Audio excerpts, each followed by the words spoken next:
ಯಾವುದೇ ಒಂದು ಮುಖ್ಯ ಧರ್ಮ ಉದಯ ಆಗಿರೋದು ಏಷ್ಯಾ ಖಂಡದಲ್ಲೇ.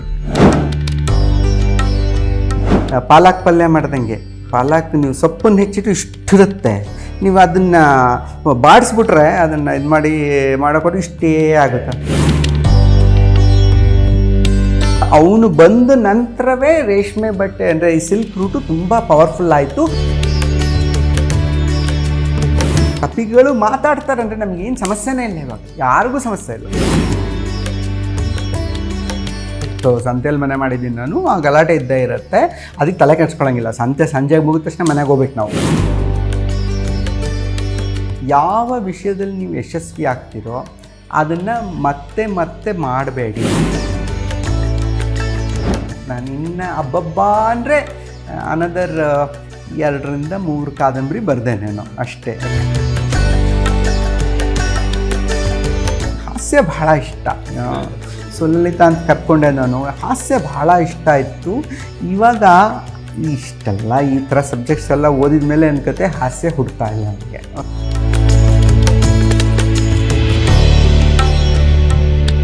ಇಡೀ ಕಾದಂಬರಿ ನನ್ನ ತಲೆಯಲ್ಲಿರುತ್ತೆ, ಫುಲ್ಲು ಕನ್ಸ್ಟ್ರಕ್ಟ್ ಮಾಡಿಟ್ಬಿಟ್ಟಿರ್ತೀನಿ. ಇಡೀ ಕಾದಂಬರಿ ಇದಾದ್ಮೇಲೆ ಇದಾಗುತ್ತೆ, ಇದಾದ್ಮೇಲೆ ಇದಾಗುತ್ತೆ, ಇದಾದ್ಮೇಲೆ ಇದಾಗುತ್ತೆ, ಎಲ್ಲ ಗೊತ್ತಿರುತ್ತೆ ನನಗೆ. ಫುಲ್ ಸೀನ್ ಬೈ ಸೀನ್ ಗೊತ್ತಿರುತ್ತೆ. ನಮಸ್ಕಾರ ವೀಕ್ಷಕರೇ, ವಿಶ್ವವಾಣಿ ಟಿವಿಯ ಈ ವಿಶೇಷ ಸಂದರ್ಶನ ಕಾರ್ಯಕ್ರಮಕ್ಕೆ ನಿಮಗೆಲ್ಲರಿಗೂ ಸ್ವಾಗತ. ನಮ್ಮ ಜೊತೆಗಿದ್ದಾರೆ ಇವತ್ತು ಕನ್ನಡದ ಖ್ಯಾತ ಕಥೆಗಾರ, ಕಾದಂಬರಿಕಾರ ವಸುಧೇಂದ್ರ. ಇವರನ್ನೇ ಮಾತನಾಡಿಸೋದಕ್ಕೂ ಒಂದು ವಿಶೇಷ ಕಾರಣ ಇದೆ. ಅವರ ಹೊಸ ಕಾದಂಬರಿ ರೇಷ್ಮೆ ಬಟ್ಟೆ ಬಿಡುಗಡೆಯಾಗಿದೆ. ಎಲ್ಲ ಮಳಿಗೆಗಳಲ್ಲೂ ರಾಜ್ಯಾದ್ಯಂತ ನಮಗೆಲ್ಲ ಸಿಗ್ತಾ ಇದೆ. ರಾಜ್ಯಾದ್ಯಂತ ಪ್ರವಾಸವನ್ನು ಹಮ್ಮಿಕೊಂಡಿರುವ ವಸುಧೇಂದ್ರ ಈ ಅವರ ಬ್ಯುಸಿ ಶೆಡ್ಯೂಲ್ನ ನಡುವೆ ನಮಗೆ ಮಾತಿಗೆ ಸಿಕ್ಕಿದ್ದಾರೆ. ಅವ್ರನ್ನ ಹೊಸ ಕಾದಂಬರಿ ರೇಷ್ಮೆ ಬಟ್ಟೆ ಇದರ ಹಿನ್ನೆಲೆಯಲ್ಲಿ ಒಂದಷ್ಟು ಮಾತಾಡಿಸೋಣ ಅಂತ ಅವ್ರನ್ನ ಎದುರಿಗೆ ಕೂರಿಸ್ಕೊಂಡಿದ್ದೀವಿ. ರೇಷ್ಮೆ ಬಟ್ಟೆ ಅನ್ನೋದು ಏನದು, ಈ ಕಾದಂಬರಿಗೆ ಈ ಹೆಸರು ಯಾಕೆ, ಏನದು ರೇಷ್ಮೆ ಬಟ್ಟೆ, ಕಾದಂಬರಿ ಬಗ್ಗೆ ಅವರೇನಂತಾರೆ, ಒಟ್ಟು ಕಾದಂಬರಿ ರಚನೆ, ಆ ಕ್ರಿಯೇಟಿವ್ ಪ್ರೊಸೆಸ್ ಏನಿರುತ್ತೆ, ಹೇಗಿರುತ್ತೆ, ಇದೆಲ್ಲವನ್ನು ಅವ್ರ ಜೊತೆ ಈ ಮಾತುಕತೆಯಿಂದ ನಾವು ತಿಳ್ಕೊಳ್ಳೋಣ. ಬನ್ನಿ. ನಮ್ಮ ಜೊತೆಗಿದ್ದಾರೆ ವಸುಧೇಂದ್ರ ಅವರು. ನಮಸ್ಕಾರ ವಸುಧೇಂದ್ರ ಸರ್. ನಮಸ್ಕಾರ. ಹೊಸ ಕಾದಂಬರಿ ಜೊತೆಗೆ ಬಂದಿದ್ದೀರಿ. ನೀವು ಇದನ್ನು 3ನೇ ಕಾದಂಬರಿ ಅಂತ ಹೇಳ್ಬೋದು, ಬಟ್ ಇದನ್ನು 4ನೇ ಕಾದಂಬರಿ ಅಂತಲೂ ನಾನು ಹೇಳ್ಬೋದು. ಯಾಕಂದರೆ ಹರಿಚಿತ್ತ ಸತ್ಯ ಬಂತು ಮೊದಲನೇದಾಗಿ, 2ನೇದಾಗಿ ಮೋಹನಸ್ವಾಮಿ ಬಂತು. ಅದು ಒಂದೇ ಥೀಮ್ ಆಧರಿಸಿದ ಕಥೆಗಳಾಗಿದ್ದ ಕಾರಣ ಅದನ್ನು ಒಂದು ಕಾದಂಬರಿ ಅಂತಲೇ ನಾನು ಹೇಳ್ತೀನಿ. 3ನೇದಾಗಿ ತೇಜೋ ತುಂಗಭದ್ರ ಬಂತು. ಈಗ 4ನೇದಾಗಿ ರೇಷ್ಮೆ ಬಟ್ಟೆ ಈ ಕಾದಂಬರಿ ಬರ್ತಾ ಇದೆ. 405 ಪುಟಗಳ ಈ ಸುದೀರ್ಘ ಕಾದಂಬರಿಯಲ್ಲಿ ನೀವು 2ನೇ ಶತಮಾನದ 1ನೇ ಶತಮಾನದ ಕಥೆಯನ್ನು ನಮ್ಮ ಮುಂದೆ ತಂದು ಇಟ್ಟಿದ್ದೀರಿ. ಏನಿದು ನಿಜವಾಗಿ ರೇಷ್ಮೆ ಬಟ್ಟೆ ಅಂದರೆ, ಇದರ ಬಗ್ಗೆ ನಿಮ್ಮ ಬಾಯಿಂದ ತಿಳ್ಕೊಳ್ಬೇಕು ಅನ್ನೋಂಥ ಒಂದು ಕುತೂಹಲ.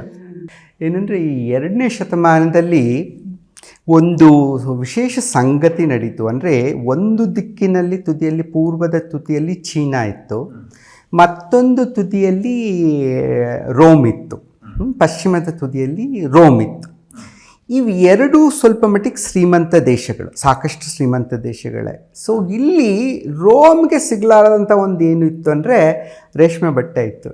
ಅದು ಚೀನಾದವರು ಸಾವಿರಾರು ವರ್ಷಗಳಿಂದ ಮಾಡ್ಕೊಂಬಂದಂಥ ರೇಷ್ಮೆ ಒಂದು ಉದ್ದಿಮೆ ಅಂತ ಹೇಳ್ಬೋದು, ಕೃಷಿ ಅಂತಲೂ ಹೇಳ್ಬೋದು, ರೇಷ್ಮೆ ಕೃಷಿ ಅಂತ. ಅದು ಮಾಡ್ಕೊಂಡೇ ಬಂದಿದ್ದಾರೆ ಅವರು, ಯಾರಿಗೂ ಹೇಳ್ಕೊಟ್ಟಿಲ್ಲ ಅವರು. ಬಟ್ ಅಷ್ಟೇ ಹೊರತು ರೋಮ್ನಲ್ಲಿ ಬೇರೆ ಬೇರೆ ಸಂಗತಿಗಳಿದ್ವು, ಅವ್ರದ್ದೆಲ್ಲ ಇತ್ತು. ಇದಕ್ಕೇನಾಯ್ತಂದರೆ ಒಂದು ವಾಣಿಜ್ಯದ ದಾರಿ ಮೂಡ್ತು. ದಾರಿ ಅಂದರೆ ಈ ನಮ್ಮ ಹೆದ್ದಾರಿಗಳ ಥರ ಯೋಚನೆ ಮಾಡಬೇಡಿ, ಕಾಲ್ ದಾರಿ.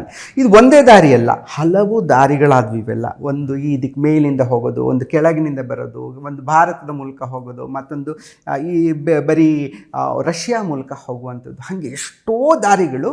ಮೂಲ ಈ ರೋಮು ಮತ್ತು ನಮ್ಮ ಚೈನಾದ ಒಂದು ಕ್ಯಾಪಿಟಲ್ ಅಂತ ಅವಾಗಿದ್ದು ಚಾಂಗ್ ಅಂತ ಅವೆರಡರದ ಮಧ್ಯೆ ಸೇರಿಸುವಂಥ ಕಾಲ್ದಾರಿಗಳು. ಇಲ್ಲಿ ಏನಾಯ್ತು ಅಂತಂದರೆ, ಬರೀ ಅಲ್ಲಿ ಇವರು ಅವರನ್ನು ನೋಡಿಲ್ಲ, ಅವರು ಇವರನ್ನು ನೋಡಿಲ್ಲ. ಈ ಮಧ್ಯದ ದೇಶದವ್ರು ಏನೇನಿದ್ರು, ಇವಾಗ ಉಜ್ಬೇಕಿಸ್ತಾನ್ ಅಂತ ಹೇಳ್ತೀವೋ, ಸೊ ಉಜ್ಬೇಕಿಸ್ತಾನ್ ಅದು ಆಗ ಸೋಗ್ದಾ ಅಂತ ಒಂದಿತ್ತು ಅಲ್ಲಿ ಉಜ್ಬೇಕಿಸ್ತಾನಲ್ಲಿ, ಸೋಗ್ದಾ ಇತ್ತು. ಬಾಹ್ಲಿಕಾ ಅಂತ ಹೇಳ್ತಾರೆ, ಅಂದರೆ ಬ್ಯಾಕ್ಟ್ರಿಯಾ ಅಂತ ಏನು ಹೇಳ್ತೀವಲ್ಲ, ಬಾಹ್ಲಿಕಾ. ಗಾಂಧಾರ ಬರ್ಬೋದು, ನಮ್ಮ ಅಫ್ಘಾನಿಸ್ತಾನದ ಗಾಂಧಾರ ಇರ್ಬೋದು, ಅಥವಾ ಮಾಡ್ರಾ. ಸೊ ಅಥವಾ ನಮ್ಮ ಭಾರತದ ಕೆಲವು ದೇಶಗಳ ತುಂಬ ಇದ್ದು, ಕಾನಿಷ್ಕ ಬಂದಿದ್ದ, ಅಷ್ಟೊತ್ತಿಗೆ ಕುಶಾನ್ರು ಬಂದುಬಿಟ್ಟಿದ್ರು, ಪೃಥುಗಳು ಬಂದಿದ್ರು. ಪೃಥುಗಳು ಅಂದರೆ ಪಾರ್ಥಿಯನ್ಸ್ ಬಂದಿದ್ರು. ಸೊ ಇವರೆಲ್ಲರಲ್ಲಿ ಸೇರ್ಕೊಂಡಿದ್ದಾರೆ ಆ ವಾಣಿಜ್ಯದಲ್ಲಿ. ಆ ಉದ್ದ ರಸ್ತೆ, ಸಾವಿರಾರು ಮೈಲ್ಗಳ ರಸ್ತೆಯನ್ನು ಒಂಥರ ಈ ರಿಲೇ ರೇಸ್ ಥರ ಮಾಡ್ತಾ ಹೋದ್ರು ಅದನ್ನು. ಸೊ ಇಲ್ಲಿಂದ ಅಲ್ಲಿಗೆ ತಲುಪಿಸೋದು, ಅವರಿಂದ ಮತ್ತೆ ಗೂಡ್ಸ್ ಈಚೆ ತೊಗೊಂಬರೋದು. ಅಂದರೆ ಯಾರೂ ಚೀನಾದಿಂದ ಅಲ್ಲಿ ತಗೊಂಡು ಹೋಗಲ್ಲ, ಆ ಥರ ಮಾಡೋದೇ ಇಲ್ಲ ಯಾರು. ಸೊ ಅದರದ್ದು ದಾರಿ ಒಂದು 500 ಮೈಲ್ ತನಕ ನಮ್ಮದು ವ್ಯಾಪಾರ ಅನ್ನೋ ಥರ ಮಾಡಿಕೊಂಡು ಮಧ್ಯದವರೆಲ್ಲ ತೆರಿಗೆ ಹಾಕೋರು, ತೆರಿಗೆ ಹಣ ಬರೋದು ಸಾಕಷ್ಟು. ಸೊ ಇದು ಇತ್ತೀಚೆಗೆ ಸಿಲ್ಕ್ ರೂಟ್ ಅಂತ ಕರಿತಿದ್ದೀವಿ ನಾವು. ಆ ಕಾಲಕ್ಕೆ ಯಾರೂ ಸಿಲ್ಕ್ ರೂಟ್ ಅಂತ ಕರೆದಿಲ್ಲ ಅದನ್ನು. ಈ 20ನೇ ಶತಮಾನದಲ್ಲಿ ಅದಕ್ಕೆ ಸಿಲ್ಕ್ ರೂಟ್ ಅಂತ ಹೆಸರು ಬಂತು. ಜರ್ಮನ್ ಒಬ್ಬ ಅದಕ್ಕೆ ಕೊಟ್ಟ ಹೆಸರು ಸಿಲ್ಕ್ ರೂಟ್ ಅಂತ. ಸೊ ಇಲ್ಲಿ ಮುಖ್ಯವಾಗಿದ್ದು ರೇಷ್ಮೆ ಒಂದೇ ಅಲ್ಲ. ಸೊ ಅದಕ್ಕೆ ಸಿಲ್ಕ್ ರೂಟ್ ಅಂದ್ರೂ ಸಿಲ್ಕ್ ಒಂದೇ ಅಲ್ಲ ವ್ಯಾಪಾರದಲ್ಲಿದ್ದು, ರೂಟ್ ಅನ್ನೋದು ಇಲ್ಲವೇ ಇಲ್ಲ. ಆದರೂ ಇದು ಸಿಲ್ಕ್ ರೂಟೇ ಇದು ನಮಗೆ. ಸೊ ಆ ಒಂದು ದಾರಿಯ ಮುಖಾಂತರ ಒಂದು ವಾಣಿಜ್ಯದ ದಾರಿ ಶುರುವಾದರೆ ದೇಶಗಳ ಮಧ್ಯೆ, ಅಲ್ಲಿ ನಿಮಗೆ ಬರೀ ವಾಣಿಜ್ಯಕ್ಕಷ್ಟೇ ಅದು ಸೀಮಿತವಾಗಿರಲ್ಲ. ಅದ್ರ ಮೂಲಕ ಧರ್ಮ ಹೋಗುತ್ತೆ, ಭಾಷೆ ಹೋಗುತ್ತೆ, ಲಿಪಿ ಹೋಗುತ್ತೆ, ಸಂಸ್ಕೃತಿ ಹೋಗುತ್ತೆ, ತಂತ್ರಜ್ಞಾನಗಳು ಹೋಗುತ್ತೆ. ನೀವು ಏನೇನು ಊಹಿಸ್ಬೋದು ಅವೆಲ್ಲವೂ ಪ್ರಯಾಣ ಮಾಡೋದಕ್ಕೆ ಶುರುವಾಗುತ್ತೆ. ಅವುಗಳ ವಾಣಿಜ್ಯೀಕರಣನೂ ಆಗಿಬಿಡುತ್ತೆ, ಧರ್ಮದ ವಾಣಿಜ್ಯೀಕರಣನೂ ಆಗೋಗ್ಬಿಡುತ್ತಲ್ಲ. ಸೊ ಇವೆಲ್ಲವೂ ಆ 2ನೇ ಶತಮಾನದಲ್ಲಿ ವಿಪರೀತವಾಗಿ ಶುರುವಾಯಿತು. ಓಕೆ. ಸೊ ಅದು ನನಗೆ ಬಹುಶಃ ಈ ಪ್ರಪಂಚದ ಅತ್ಯಂತ ದೊಡ್ಡ ಜಾಗತೀಕರಣ ಅನಿಸುತ್ತೆ. ನಾವು ಇವಾಗ ಜಾಗತೀಕರಣ ಅಂತ ಏನು ಮಾತಾಡ್ತೀವೋ ಇವಾಗ ಅಷ್ಟು ಸುಲಭ ಇಲ್ಲ. ಯಾರೋ ಬಂದ್ಬಿಟ್ಟು ನಮ್ಮ ದೇಶದಲ್ಲಿ ವ್ಯಾಪಾರ ಮಾಡೋದು ಅಷ್ಟು ಸುಲಭ ಅಲ್ಲ. ಸೊ ಏನೇನೋ ಪರವಾನಗಿಗಳು ತೊಗೋಬೇಕು, ಏನೇನೋ ಆಗಬೇಕು, ನಿಯಮಗಳನ್ನು ಪಾಲಿಸಬೇಕು. ಅವಾಗ ಏನೂ ಇಲ್ಲ, ಯಾರು ಬೇಕಾದ್ರೂ ಬರ್ಬೋದು, ಇನ್ನೊಂದು ದೇಶದಲ್ಲಿ ಮಾರಾಟ ಮಾಡ್ಕೊಂಡು ಮುಂದೆ ಹೋಗ್ಬೋದು ಅನ್ನೋದಲ್ಲ. ಅದೊಂದು ದೊಡ್ಡ ಯುಗ ಸಂಘರ್ಷವನ್ನು ಸೃಷ್ಟಿ ಮಾಡಿದೆ ಆ ಕಾಲದಲ್ಲಿ. ಒಮ್ಮೆ ಯುಗ ಸಂಘರ್ಷ ಇದೆ ಅಂತಂದರೆ ಅಲ್ಲಿ ಕಥೆಗಳಿರ್ತವೆ, ತುಂಬ ಕಥೆಗಳಿರುತ್ತೆ, ಜನಸಾಮಾನ್ಯರ ಮೇಲೆ ತುಂಬ ಪ್ರಭಾವ ಬೀರುತ್ತೆ. ಸೊ ಆ ದೃಷ್ಟಿಯಿಂದ ಅದನ್ನೆಲ್ಲವನ್ನು ಇದು ಮಾಡೋಣ ಅಂತ. ನನಗೆ ಏನಾಗಿತ್ತು ಅಂದರೆ, ತೇಜತುಗ ಬರೆದಾಗ ನಾನು ಪೋರ್ಚುಗೀಸ್ನ ಬರ್ತಿದ್ನಲ್ಲ, ಎಲ್ಲರೂ ಬಹಳ ಇಷ್ಟಪಟ್ಟರು ಪೋರ್ಚುಗೀಸ್ ಭಾಗವನ್ನು. ಎಷ್ಟು ಚೆನ್ನಾಗಿ ಬರ್ತಿದ್ರೆ, ವಿಜಯನಗರಕ್ಕಿಂತ ಅದೇ ಪವರ್ಫುಲ್ ಆಗಿದೆ ಅಂದ ತಕ್ಷಣ ನನಗೆ ಅವಾಗೊಂದು ಧೈರ್ಯ ಬಂತು. ಅಂದರೆ ನಾವು ಆ ಜಗತ್ತನ್ನು ಬದುಕಿರಬೇಕಾಗಿಲ್ವೇ ಇಲ್ಲ, ನೋಡೇಬೇಕಿಲ್ಲ. ಒಂದು ಫಿಕ್ಷನಲ್ಲಾಗಿ ಅಥವಾ ಒಂದು ಫ್ಯಾಂಟಸಿಯಾಗಿ ನಾನು ಕ್ರಿಯೇಟ್ ಮಾಡಿಕೊಂಡು ಎಷ್ಟು ಸಾಧ್ಯನೋ ಅಷ್ಟು ಪುಸ್ತಕಗಳನ್ನು ಓದ್ಕೊಂಡು, ಸೊ ಅದನ್ನೊಂದು ತಯಾರಿ ಮಾಡಿಕೊಂಡ್ರೆ ಓದುಗರು ಒಪ್ಪುವಂಥ ಒಂದು ಕಥನವನ್ನು ನಾನು ಸೃಷ್ಟಿಸ್ಬೋದು ಅಂತ ಗೊತ್ತಾಗಿತ್ತು ನನಗೆ ಅದರಿಂದ. ಸೊ ಅದು ಇಲ್ಲಿ ದೊಡ್ಡ ಪ್ರಮಾಣದಲ್ಲಾಗಿದೆ. ಅಂದರೆ ಎಷ್ಟು ದೇಶಗಳು ಬಂದಿದೆ ಅಂದರೆ, ಚೀನಾ ಬರುತ್ತೆ, ಉಜ್ಬೇಕಿಸ್ತಾನ್ ಬರುತ್ತೆ, ಇತ್ಲಾಗೆ ಬಾಹ್ಲಿಕಾ ಬರುತ್ತೆ, ಸೊ ಇತ್ಲ ಕಡೆಗೆ ಗಾಂಧಾರದ ಬರುತ್ತೆ, ಗಾಂಧಾರದ ನಂತರ ಇತ್ಲ ಕಡೆ ನಮ್ಮ ಕುಶಾನ್ರು ಬರ್ತಾರೆ, ಆಮೇಲೆ ಟ್ರೈಬಲ್ಸ್ ತೊಗೊಂಡಿದ್ದೀನಿ ನಾನು, ಇದರಲ್ಲಿ ಟ್ರೈಬಲ್ಸ್ ತೊಗೊಂಡಿದ್ದೀನಿ. ಪೃಥುಗಳು ಬರ್ತಾರೆ, ರೋಮನ್ ಸ್ವಲ್ಪ ಟಚ್ ಅಷ್ಟೇ, ಭಾರತೀಯರಂತೂ ಇದ್ದೇ ಇದ್ದಾರೆ. ಸೊ ಇವೆಲ್ಲವೂ ಜೊತೆಗೆ ನನಗೆ ಪ್ರತಿಯೊಂದು ದೇಶದ ಪದ್ಧತಿಗಳು ಬೇರೆ ಬೇರೆ ಬೇರೆ ಬೇರೆ ಇತ್ತು, ಭಾಷೆಗಳು ಬೇರೆ, ಪದ್ಧತಿಗಳು ಬೇರೆ, ಅವರ ಒಂದು ಬದುಕಿನ ಕ್ರಮಗಳು ಬೇರೆ, ಅವೆಲ್ಲವನ್ನು ಅಧ್ಯಯನ ಮಾಡಿ, ಎಲ್ಲಕ್ಕೂ ಮುಖ್ಯವಾಗಿ ಧರ್ಮಗಳು ಬಹಳ ಮುಖ್ಯ ಆ ಟೈಮಲ್ಲಿ. ಯಾಕೆಂದರೆ ಬೌದ್ಧ ಧರ್ಮ ಒಂದು ಪೀಕ್ನಲ್ಲಿದ್ದಂಥ ಹೊತ್ತದು, ಹಿಂದೂಯಿಸಮ್ ಕೂಡ ಇತ್ತು, ಭಾರತಕ್ಕೆ ಇದಾಗಿತ್ತವ ಸೀಮಿತ ಆಗಿತ್ತು. ಇದು ಮೂವ್ಮೆಂಟ್ ಇದ್ದಿದ್ದು ಬೇರೆ ಧರ್ಮಕ್ಕೆ. ಸೊ ಬೌದ್ಧ ಧರ್ಮ ಯಾಕೆಂದರೆ ಅವ್ರಿಗೂ ಕನ್ವರ್ಟ್ ಮಾಡ್ತಾ ಇದ್ರಲ್ಲ, ಸೊ ಮತಾಂತರ ಮಾಡೋದ್ರಿಂದ ಅವರಿಗೆ ಮುಂದುವರಿಯೋದಕ್ಕೆ ದಾರಿ ಇತ್ತು ಅವರಿಗೆಲ್ಲರಿಗೂ. ಸೊ ಅವರು ಆ ಕಡೆಗೆ ಬುದ್ಧ ಧರ್ಮಕ್ಕಿಂತೂ ತುಂಬ ಹಳೆಯ 1000 ವರ್ಷ ಹಳೆಯ ಧರ್ಮ ಪಾರ್ಸಿ. ನಾವು ಜರಾಟ್ರುಸ್ಟನ ಇವರು ಅಂತ ಹೇಳ್ತೀವಲ್ಲ, ಅವ್ರನ್ನ ನಮ್ಮಲ್ಲೆಲ್ಲ ಪಾರ್ಸಿ ಅಂತ ಕರೆದಿದ್ದಾರೆ, ಮಹಾಭಾರತದಲ್ಲಿ ಪಾರ್ಸಿಕರು ಅಂತ ಕರೀತಾರೆ ಅವ್ರನ್ನ. ಸೊ ಅವರು ಆ್ಯಕ್ಚುಲಿ ಅವರು ಜೊರಾಸ್ಟ್ರಿಯನಿಸಮ್ ಅಂತ ಇಂಗ್ಲೀಷ್ನಲ್ಲಿ ಹೇಳ್ತಾರೆ. ಜರಾಟ್ರುಸ್ಟ 1500 BC ಅವನಿಂದ ಬಂದಂಥದ್ದು ದೊಡ್ಡ ಧರ್ಮ, ಅದು ತುಂಬ ದೊಡ್ಡ ಧರ್ಮ, ಅದು ಅವ್ರದ್ದೇ ಆದಂಥ ಕಾನ್ಸೆಪ್ಟ್ಸ್ ಬೇರೆ ಇತ್ತದು. ಅಲ್ಲಿಂದ ಮುಂದೆ ಹೊರಗೆ ಕಾನ್ಫ್ಯೂಷಿಯನಿಸಮ್ ಬಂತಲ್ಲಿ. ಕನ್ಫ್ಯೂಷಿಯಸ್ದು ಅವರು ನಡ್ಸ್ಕೊಂಡ್ಬಂದಿದ್ದಾರೆ, ಅವನು ಬುದ್ಧನ ಸಮಕಾಲೀನ ಅವನು ಕಾನ್ಫ್ಯೂಷಿಯಸ್ಸು.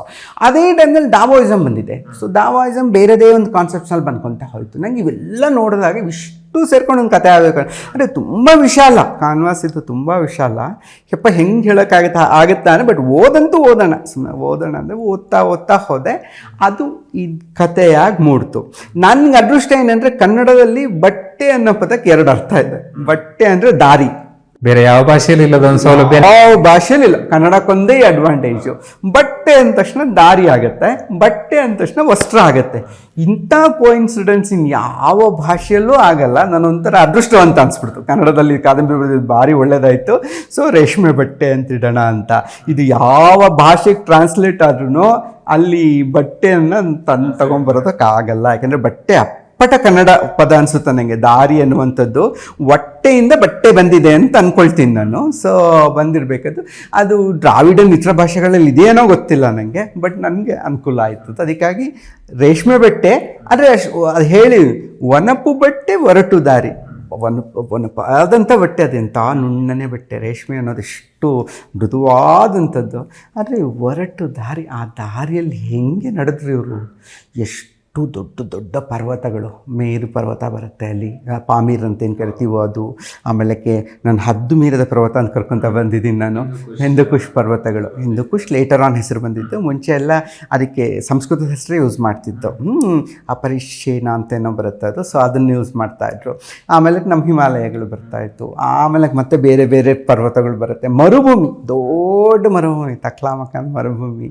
ಇಲ್ಲಿ ಎಲ್ಲ ಥರದ ಒಂದು ವೆದರು ಗಿದರು ಎಲ್ಲ. ಮಳೆ ಇಲ್ಲ ಕೆಲವು ಕಡೆಯಲ್ಲಿ, ಕೆಲವು ಕಡೆ ಬರೀ ಮಳೆ, ಕೆಲವು ಕಡೆಯಲ್ಲಿ ಏನೇನೋ ಸಂಗತಿಗಳು ನಡೆಯುವಂಥ ಒಂದು ಇದನ್ನು ಅಷ್ಟು 1000 ಮೈಲ್ನ ಎಲ್ಲವೂ ಚಲಿಸಿದ್ವು. ನನಗೆ ಧರ್ಮ ಚಲಿಸಿದ್ದನ್ನು ಅರ್ಥ ಮಾಡ್ಕೊಳ್ಳಿ ಬತ್ತು. ಲಿಪಿ ಚಲಿಸುತ್ತೆ ಆ್ಯಕ್ಚುಲಿ. ಲಿಪಿಗಳು ಇಲ್ಲಿಂದ ಅಲ್ಲಿಗೆಲ್ಲ ಹೋಗಿವೆ ಎಲ್ಲ ಲಿಪಿಗಳು. ಯಾಕೆಂದರೆ ಭಾಷೆಗಳಿವೆ, ಆಡು ಭಾಷೆಗಳಿದೆ, ಅವ್ರಿಗೆ ಲಿಪಿಗಳಿಲ್ಲ. ಆ ಲಿಪಿನ ಹೆಂಗೆ ಇಂಟ್ರೊಡ್ಯೂಸ್ ಮಾಡಿಕೊಂಡ್ರು, ಯಾವ್ಯಾವ ಲಿಪಿ ಎಲ್ಲೆಲ್ಲಿ ಸೇರಿಕೊಳ್ತು, ಇದನ್ನೆಲ್ಲ ಅಧ್ಯಯನ ಮಾಡಿದ್ದೆ.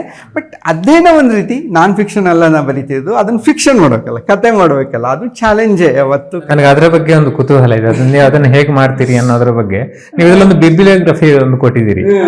50 ಪುಸ್ತಕಗಳ, ನೀವು ರೆಫರ್ ಮಾಡಿದಂತಹ ಪುಸ್ತಕಗಳ ಬಗ್ಗೆ ಕೊಟ್ಟಿದ್ದೀರಿ. ಬಟ್ ಅದು ಹೇಗಿರುತ್ತೆ? ಈ ಅಧ್ಯಯನದ ಸಾರವನ್ನು ಒಂದು ಕಾದಂಬರಿಯಲ್ಲಿ ರೂಪಿಸುವಾಗ ನೀವು ನೋಟ್ಸ್ ಮಾಡ್ಕೋತಿರೋ, ಹೇಗಿರುತ್ತೆ?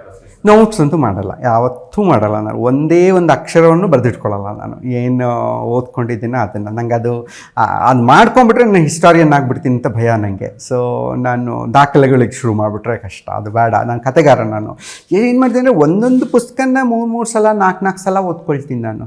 ಅದು ಏನೋ ಒಂದು ಜಗತ್ತನ್ನು ಸೃಷ್ಟಿಸುತ್ತೆ ನನ್ನಲ್ಲಿ. ಓಕೆ, ಇವಾಗ ಈ ನಾನ್ ಫಿಕ್ಷನ್ ಪುಸ್ತಕ ಹೆಂಗೆ ಅಂತಂದರೆ, ಇದು ಪಾಲಕ್ ಪಲ್ಯ ಮಾಡ್ದಂಗೆ. ಪಾಲಕ್ ನೀವು ಸೊಪ್ಪನ್ನು ಹೆಚ್ಚಿಟ್ಟು ಇಷ್ಟಿರುತ್ತೆ, ನೀವು ಅದನ್ನು ಬಾಡಿಸ್ಬಿಟ್ರೆ, ಅದನ್ನು ಇದು ಮಾಡೋಕೊಟ್ಟು ಇಷ್ಟೇ ಆಗುತ್ತೆ. ಹಂಗೆ ಇಷ್ಟದಪ್ಪ ನಾನ್ ಫಿಕ್ಷನ್ ಓದಿದ್ರೆ ನಮಗೆ ಫಿಕ್ಷನ್ ಅವ್ರಿಗೆ ಸಿಗೋದು 1-2 ಐಟಮ್ಸ್ ಮಾತ್ರ. ಪಾರ್ಸಿ ಧರ್ಮದಲ್ಲಿ ಜರಾತುಷ್ಟ್ರ ಕೂಡ ಅದೇ ಅರ್ಥ ಬರುವಂತ ಒಂದು ಮಾತನ್ನು ಹೇಳ್ತಾನೆ ಅಂತ ನೀವು ಬರ್ತೀವಿ. ಅಂದರೆ ಮಾಡೋದಲ್ಲ ಅದು. ನೀವು ವ್ಯಾಪಾರ ಅಂದರೆ ಆಗಿನ ಕಾಲಕ್ಕೆ ಜರಾತುಷ್ಟ್ರ 1500 BCಯಲ್ಲಿ ವ್ಯಾಪಾರ ಅನ್ನೋದು ಹೆಚ್ಚಿರ್ಲಿಕ್ಕಿಲ್ವೇ ಇಲ್ಲ. ಸೊ ಅದು ಹಣ, ಯಾವುದೇ ಒಂದು ಎಕ್ಸ್ಚೇಂಜಿಗೆ ಸುಮ್ಮನೆ ಏನೋ ಒಂದು ಕೊಡೋದು ತಗೊಳ್ಳೋದು, ವಿನಿಮಯದಷ್ಟಿದೆ. ವ್ಯಾಪಾರ ಅಂದರೆ ಲಾಭಕ್ಕಾಗಿ ಯಾರೂ ಮಾರಾಟ ಮಾಡ್ತಿರ್ಲಿಲ್ಲ ಅನಿಸುತ್ತೆ. ಅದರಿಂದ ಅದನ್ನು ಕೀಳಾಕೊಂಡಿದ್ದಾನೆ ಅವನು ಸ್ವಲ್ಪ ಮಟ್ಟಿಗೆ. ಬಟ್ ಅದೇ ದೊಡ್ಡ ಪ್ರೊಫೆಷನ್ ಆಗೋಗ್ಬಿಡ್ತು ಸೊಗ್ಡಿಯನ್ಸ್ಗೆ. ಮುಂದೆ 5ನೇ ಶತಮಾನ ಬರುತ್ತೆ. 5ನೇ ಶತಮಾನದಂತೂ ಇಡೀ ಸಿಲ್ಕ್ ರೂಟೇ ಸೊಗಡಿಯನ್ಸ್ದು. ಸೋಗ್ದ ಅಂತ ಕರೀತಾರೆ ಕನ್ನಡ, ನಮ್ಮ ಸಂಸ್ಕೃತದವರು ಸೋಗ್ದ ವ್ಯಾಪಾರಿಗಳು ಅಂತ ಕರೀತಾರೆ ಅವ್ರನ್ನ. ಇಡೀ ಇದನ್ನೇ ಅವರು ತೊಗೊಂಡ್ಬಿಟ್ರು. ಸೊ ಇವೆಲ್ಲ ನನಗೆ ಆಕರ್ಷಕ ಅನಿಸ್ತು. ಅಂದರೆ ನಂಗೆ ಇವನ್ನೆಲ್ಲ ನೋಡಿದಾಗ ನಮ್ಮ ಸಮಸ್ಯೆಗಳು ಕಾಣುತ್ತೆ. ಈ ಸದ್ಯದ ಕಾಂಟೆಂಪ್ರರಿ ಸಂಗತಿಗಳೆಲ್ಲ ನಂಗೆ ಅಲ್ಲಿ ಕಾಣಿಸ್ತಾ ಆಗುತ್ತೆ. ವೆದರ್ ಇಟ್ ಕುಡ್ ಬಿ ಡಿಮಾನಿಟೈಸೇಷನ್ನು, ಅಥವಾ ಇಟ್ ಕುಡ್ ಬಿ ಅನ್ಎಂಪ್ಲಾಯ್ಮೆಂಟ್ ತುಂಬ ತಂದಿದ್ದೀನಿ ನಾನು. ಚೈನಾದ ಅನ್ಎಂಪ್ಲಾಯ್ಮೆಂಟ್ ತೊಗೊಂಡಿದ್ದೀನಿ. ಪಾವರ್ಟಿ ಇರ್ಬೋದು, ಅಥವಾ ಮೊನಾರ್ಕಿ ಇರ್ಬೋದು. ಸೊ ಇವೆಲ್ಲವೂ ಟ್ಯಾಕ್ಸ್ ಸಿಸ್ಟಮು ಹೆಂಗಾಗೋಗ್ತಾ ಹೋಗ್ಬಿಡುತ್ತೆ. ಟ್ಯಾಕ್ಸ್ ಹಂಗಿರ್ತವೆ. ಸ್ತ್ರೀ ಶೋಷಣೆ ಅದಂತೂ ಎಲ್ಲ ಕಾಲಕ್ಕೂ ಇರುತ್ತೆ. ಎಷ್ಟು ಆಶ್ಚರ್ಯ ಆಯಿತು ಅಂದರೆ ನನಗೆ, ನಮ್ಮ ಭಾರತದಲ್ಲಿ ಮನುಸ್ಮೃತಿಯಲ್ಲಿ ಏನು ಹೇಳಿದಾರೋ ಅಂದರೆ, ಹೆಣ್ಣು ತಂದೆಯ ಇದರಲ್ಲಿರಬೇಕು, ನಾ ಸ್ತ್ರೀ ಸ್ವಾತಂತ್ರ್ಯ ಅರ್ಹತೆ ಅಂತ ಹೇಳಿದಾರಲ್ಲ, ಇಲ್ಲ ತಂದೆ ಇದರಲ್ಲಿ ಆಶ್ರಯದಲ್ಲಿರಬೇಕು, ಮಗನ ಆಶ್ರಯದಲ್ಲಿರಬೇಕು, ಇಲ್ಲ ಗಂಡನ ಆಶ್ರಯದಲ್ಲಿರಬೇಕು. ಇದೇ ಮಾತುಗಳನ್ನು ಕನ್ಫ್ಯೂಷಿಯಸ್ ಧರ್ಮದಲ್ಲಿ ಹೇಳಿದ್ದಾರೆ. ನನಗೆ ಎಂಥ ಶಾಕ್ ಅಂದರೆ ಇದು, ಅಲ್ಲಿ ಕೂಡ ಇದೇ ಮಾತುಗಳ ಅಂತ. ನಮಗೆ ಅವ್ರಿಗೆ ಸಂಪರ್ಕನೇ ಇರಲಿಲ್ಲ, ಆದ್ರೂ ಅದು ಬಂದೋಗಿದೆ. ಅಲ್ಲಿ ಕನ್ಫ್ಯೂಷನಿಸಮ್ನಲ್ಲಿ ಅದಿತ್ತು.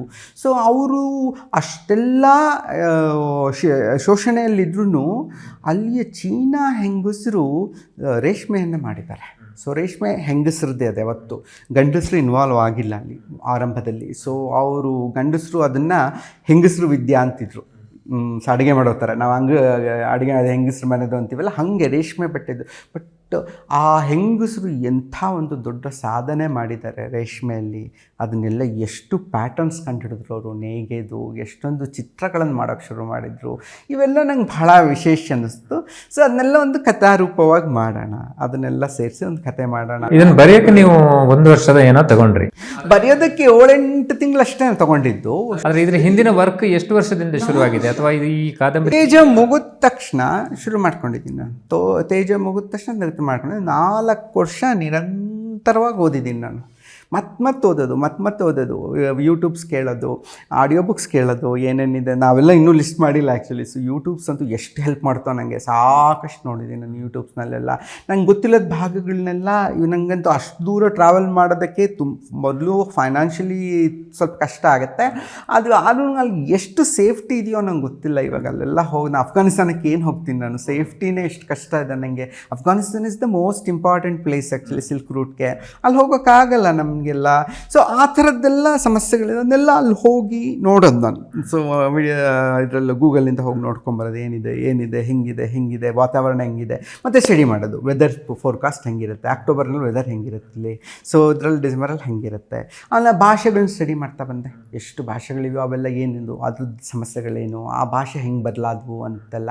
ಆಮೇಲೆ ಧರ್ಮಗಳಂತೂ ತುಂಬ, ಬೌದ್ಧ ಧರ್ಮನ ಸೀರಿಯಸ್ ಆಗಿ, ಜರಾಥುಸ್ಟ್ರನ್ ಸೀರಿಯಸ್ ಆಗಿ. ಸೊ ಏನು ಹೇಳ್ಕೊಂಡ ಅವನು. ಸೊ ನೋಡ್ತಾ ಇದ್ದೆ, ಜಗತ್ತಿನ ಎಲ್ಲ ಪ್ರಮುಖ ಧರ್ಮಗಳು ಇದರಲ್ಲಿ ಬಂದಿವೆ. ಇಸ್ಲಾಂ ಒಂದು ಬಿಟ್ರೆ, ಯಾಕಂದ್ರೆ ಇಸ್ಲಾಂ ಆ ಟೈಮ್ನಲ್ಲಿ ಇರಲಿಲ್ಲ, 2ನೇ ವರ್ಷ.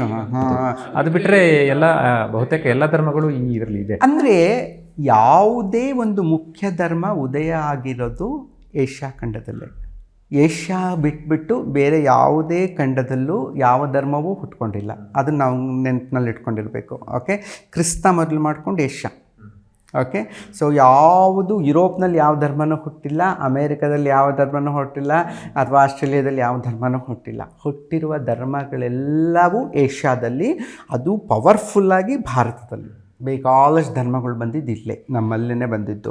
ಚೀನಾದಲ್ಲೂ ಅಷ್ಟು ಇರಲಿಲ್ಲ ಆ್ಯಕ್ಚುಲಿ. ಚೀನಾದವರು ಒಂದು ರೂಢಿಯಲ್ಲಿ ಏನೇನೋ ಒಂದು ಇದು ಮಾಡ್ಕೊಂಡು ಬಂದಿದ್ರೆ ಹೊರತಾಗಿ ಒಂದು ಸಿಸ್ಟಮೆಟಿಕ್ ಆಗಿರುವಂಥದ್ದು ಒಂದು ಧರ್ಮ. ಅದಕ್ಕಾಗಿ ಬುದ್ಧ ಧರ್ಮಕ್ಕೆ ಸಾಕಷ್ಟು ಅವಕಾಶ ಸಿಕ್ಕಿದ್ದಲ್ಲಿ ಅಂತ. ಧರ್ಮಗಳ ಚಲನೆ ಕೂಡ ಇದೆ ಇಲ್ಲಿ. ಈಗ ಕಾಂಗ್ಫ್ಯೂಜಿಗಳಿಂದ ಬೌದ್ಧ ಧರ್ಮ, ಪಾರಸಿಕರಿಂದ ಬೌದ್ಧ, ಈ ಥರದ ಚಲನೆಗಳು ನಮ್ಗೆ ಕಾಣಿಸ್ತದೆ. ಕಂಪ್ಯಾರಿಸನ್, ಒಂದು ಧರ್ಮ ಇನ್ನೊಂದು ಧರ್ಮದ ಜೊತೆಲಿ ಕಂಪೇರ್ ಮಾಡುತ್ತೆ. ಅವರಲ್ಲಿ ಏನಿದೆ ನಮ್ಮಲ್ಲಿ ಏನಿಲ್ಲ. ಆಗ ನಮ್ಮ ಹುಡುಗರೆಲ್ಲ ಅದಕ್ಕೆ ಅಟ್ರಾಕ್ಟ್ ಆಗಿಬಿಟ್ರೆ ಗತಿ ಏನು? ಬುದ್ಧ ಶುರು ಮಾಡಿದ ತಕ್ಷಣ, ಬೌದ್ಧ ಹೋಗೋಕ್ಕೆ ಶುರುವಾದ ತಕ್ಷಣ ಪಾರಸಿಕರು ಟೆನ್ಷನ್ಗೊಳಗಾಗ್ತಾರೆ. ಏಕೆಂದರೆ ಇವರು ಹುಡುಗರನ್ನ ಅಲ್ಲಿ ಹೋಗ್ಬಿಟ್ರೆ, ಬುದ್ಧಿಸ್ಟ್ ಆಗೋಗ್ಬಿಟ್ರೆ ಗತಿ ಏನು ಅನ್ನುವಂಥದ್ದು. ಸೊ ಅದಕ್ಕೆ ಇವ್ರಿಗೆ ಏನಂತಂದರೆ, ಬೌದ್ಧರು ಯಾಕೆ ಮುಂದುವರಿತಾ ಇದ್ದಾರೆ ಅಂದರೆ ಅವ್ರದ್ದೆಲ್ಲ ಟೆಕ್ಸ್ಟ್ ಇದೆ, ಹಸ್ತಪ್ರತಿಗಳಿದೆ, ಅವ್ರು ಬರವಣಿಗೆ ಕಲ್ತ್ಕೊಂಡಿದ್ದಾರೆ. ಅವರೆಲ್ಲರೂ ಬೌದ್ಧರೆಲ್ಲ ಬರವಣಿಗೆ ಬರ್ಕೊಂಡು ಪುಸ್ತಕಗಳು ಮಾಡ್ತಿದ್ದಾರೆ. ಸೊ ಜನಕ್ಕಿಲ್ಲ ಅದು, ಪಾರ್ಸಿಗಳಿಗಿಲ್ಲ ಅದು. ಅವಾಗ ನಮ್ಮ ಅವ್ರದ್ದು ನಮಗೆ ಹೆಂಗೆ ಧರ್ಮಗ್ರಂಥಗಳಿದೆ ಹಾಗೆ ಅವಸ್ಥಾ, ಅವರು ವೇದ ಇದ್ದಂಗೆ ಇದು ಅವಸ್ಥಾ ಅಂತ ಹೇಳ್ತೀವಿ, ಅದು ಧರ್ಮಗ್ರಂಥ ಅವರಿಗೆ.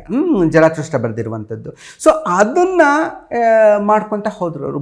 ಬರೆದಿಡಬೇಕು ನಾವು ಬರಲಿಲ್ಲ ಅಂದರೆ ನಾವು ಧರ್ಮ ನಶಿಸ್ಬಿಡುತ್ತೆ ಅಂತೆಲ್ಲ. ಸೊ ಹಂಗೆ ಅವೆಲ್ಲ ನೋಡಿದ್ರೆ ಇದಾಗುತ್ತೆ. ಬಟ್ ಅದೆಷ್ಟು ಇದಂತಂದರೆ, ಆ ಇಡೀ ಒಂದು ಸ್ಟ್ರೆಚ್ ಇದೆಯಲ್ಲ, ಸೆಂಟ್ರಲ್ ಏಷ್ಯನ್ ಸ್ಟ್ರೆಚ್ಚು, ಅಲ್ಲಿ 10 ಧರ್ಮಗಳಿದ್ದಂಥ ಒಂದು ನಾಡು. ಇವಾಗಿಲ್ಲ, ಬಾಯ್ಲಿಂಗ್ ಪಾಟ್ ಅದು, ಬಾಯ್ಲಿಂಗ್ ಪಾಟ್ ಅದು. ಆ್ಯಕ್ಚುಲಿ ಎಲ್ಲ ಧರ್ಮಗಳು ಓಡಾಡಿವೆ, ಎಲ್ಲ ಕಡೆಯಲ್ಲೂ ಓಡಾಡಿವೆ. ನಂಗೆ ಅವೆಲ್ಲ ಭಾಳ ಆಸಕ್ತಿ ಆಯಿತು. ಇಸ್ಲಾಂ ಮತ್ತು ಹಿಂದೂ ಧರ್ಮ ನಾನು ತೇಜೋನಲ್ಲಿ ತುಂಬ ಕವರ್ ಮಾಡಿದ್ದೆ. ಸೊ ಮತ್ತೆ ಅದನ್ನು ಹೆಚ್ಚು ಟಚ್ ಮಾಡೋದು ಬೇಡ ಅಂತ ಅಲ್ಲಿನೂ ಸಾಕಷ್ಟು ಸ್ಟಡಿ ಮಾಡಿದ್ದೆ, ಬರೆದಿದ್ದೆ ನನ್ನದು ಇಸ್ಲಾಮ್ದು ಮತ್ತು ಇದ್ರದ್ದು ಸಂಗತಿಗಳನ್ನ. ಬಟ್ ಅದು ಧರ್ಮ ಅಂತ ಸೀರಿಯಸ್ ಆಗಿ ಹೋಗಿದ್ದು ಇಲ್ಲೇ ನಾನು ಹೋಗಬೇಕು ಅಂತ. ಖುಷಿ ಆಯಿತು. ಎಲ್ಲ ಧರ್ಮಗಳು ಒಂದೊಂದು ಕಾನ್ಸೆಪ್ಟ್ಸ್. ಕಂಪ್ಯಾರಿಟಿವ್ಲಿ ಇದರಲ್ಲಿ ಭಾರತದ ಭೂಭಾಗ ಮತ್ತು ಭಾರತದ ದೃಶ್ಯಗಳು ಕಡಿಮೆ ಇದೆ ಇದರಲ್ಲಿ. ಯಾಕೆ ಅಂದರೆ, ಅಲ್ಲ ನೀವು ಹಂಗೆ ಹೇಳೋಕ್ಕಾಗಲ್ಲ. ಈಗ ನಾನು ಹೇಳ್ತಾ ಇರೋ ಭಾರತದ ಮೌಲ್ಯಗಳು, ಭಾರತದ ತತ್ವ ಎಲ್ಲ ಮತ್ತೆ ಮತ್ತೆ ನಮಗೆ ಕಾಣಿಸ್ತಾ ಇರ್ತವೆ. ಆದ್ರೆ ನೇರವಾಗಿ ಭಾರತದ ಘಟನೆಗಳು ಯಾವುವೂ ಇಲ್ಲ ಅಂದರೆ. ಬಟ್ ಅದು ಅವಾಗಿಂದ ನೀವು ಈ ಪೇಶಾವರ್ನ ಪಾಕಿಸ್ತಾನ ಅನ್ಕೋಬಾರ್ದು ನೀವು. Peshawar is A part of India. ಆವಾಗ ನಮ್ಮದೇ ಅಲ್ವಾ ಅದೆಲ್ಲ. ಸೊ ಪುರುಷಪುರ ನಮ್ಮದೇ, ಆ ಗಾಂಧಾರದೆಷ್ಟೋ ಭಾಗ ನಮ್ಮದೇ, ಬಾಕ್ಲಿಕ ಜೊತೆ ನಮ್ಮ ಒಡನಾಟ ಇತ್ತು. ಸೊ ಅದನ್ನೆಲ್ಲ ತೊಗೊಂಡ್ರೆ ನೀವು ತುಷಾರರು ನಮ್ಮಲ್ಲೂ ಇದ್ರು, ಹಿಮಾಲಯನ್ ಟ್ರೈಬ್ಸೇ ಅದು ತುಷಾರ ಅಂದರೆ ಅದು ಯೋಶಿ ಅಂತ ಕರೀತಾರೆ, ಯೋಶಿ ಅಂತ ಹೇಳ್ತಾರೆ. ಸೊ ಅವರು ಟ್ರೈಬ್ಸ್ದವ್ದೆಲ್ಲ ಅದು. ಸೊ ಅವೆಲ್ಲವೂ ಕೂಡ ಭಾರತದ ಭಾಗಗಳೇ ಆಗಿತ್ತು. ಸೊ ಕುಶಾನರು ಕೂಡ ನಮ್ಮವರೇ ಅಂತ ತಗೊಂಡಂತಂದರೆ ಭಾರತದ ಒಂದು ರಾಜನೇ ಅಂತ ತಗೊಂಡ್ರೆ. ಸೊ ಭಾರತದ ಕಥೆನೇ ಹೇಳ್ತಿದ್ದೀನಿ. ಬಟ್ ನಾವು they have become part of other countries ಅಷ್ಟೇ. ಅದು ಪಾಕಿಸ್ತಾನ ಆಗಿರ್ಬೋದು, ಉಜ್ಬೇಕಿಸ್ತಾನ ಆಗಿರ್ಬೋದು, ಅಥವಾ ಅಫ್ಘಾನಿಸ್ತಾನ ಆಗಿರ್ಬೋದು. ಹಂಗೆ ಇವಾಗಿನ ಒಂದು ಮ್ಯಾಪ್ಸ್ಗೆ ಬೇರೆ ದೇಶಗಳಾಗಿ ಕಾಣುತ್ತೆ. ಬಟ್ ಅದು ಒಂದು ಕಾಲಕ್ಕೆ ನಮ್ಮದೇ ಅಂತ. ಬಟ್ ನಂಗೆ ಒಂದು ಹಂತದಲ್ಲಿ ಮನುಷ್ಯರನ್ನು ಹಿಡ್ಕೊಂಡು ಹೋಗ್ಬಿಡ್ತೀನಿ ನಾನು ಅಷ್ಟೇ. ಅದು ಯಾವ ಧರ್ಮವೋ ಯಾವ ದೇಶವೋ ನಂಗೆ ಗೊತ್ತಿಲ್ಲ. ಸೊ ಬಟ್ ಅಂತರಂಗ ನೋಡ್ಕೊ, ಅದು ಎಲ್ಲ ಕಡೆಗೂ ಒಂದೇ, ಎಲ್ಲ ನಂಗೇನಂತ ವ್ಯತ್ಯಾಸ ಕಾಣಲ್ಲ. ಪಾಪ ಇದೆ ಯಾರು ಹಸಿವು, ಇದು ನಿದ್ದೆ, ಸೊ ಪ್ರೀತಿ ಪ್ರೇಮ ಎಲ್ಲವೂ ಒಂದೇ, ಏನು ಬದಲಾಗಲ್ಲ ಅಷ್ಟು. ಅದಕ್ಕೆ ಕತೆ ಹೇಳ್ಬೋದು, ಎಲ್ಲಿದ ಯಾವ ಕತೆ ಅನ್ನೋದ್ರು ಹೇಳ್ಬೋದು. ನನಗೆ ಆ ಒಂದು ನಂಬಿಕೆ ಭಾಳ ಬರ್ತಾ ಇದೆ ಇತ್ತೀಚೆಗೆ. ಬೇರೆ ಬೇರೆದು ಬರಿಬೇಕು. ನಾನು ಇಷ್ಟು ದಿನ ಕತೆಗಾರಿಕೆ ಮಾಡಿದ್ದಲ್ಲಿ ನನ್ನ ಕತೆಗಳೆಲ್ಲ ನನ್ನ ವೈಯಕ್ತಿಕ ಬದುಕಿನಲ್ಲಿ ಕಂಡ ಅಥವಾ ನನ್ನ ಅನುಭವಿಸಿದ ಘಟನೆಗಳ ಮೇಲೆ ಮಾಡ್ತಾ ಬಂದಿದ್ದೀನಿ ನಾನು.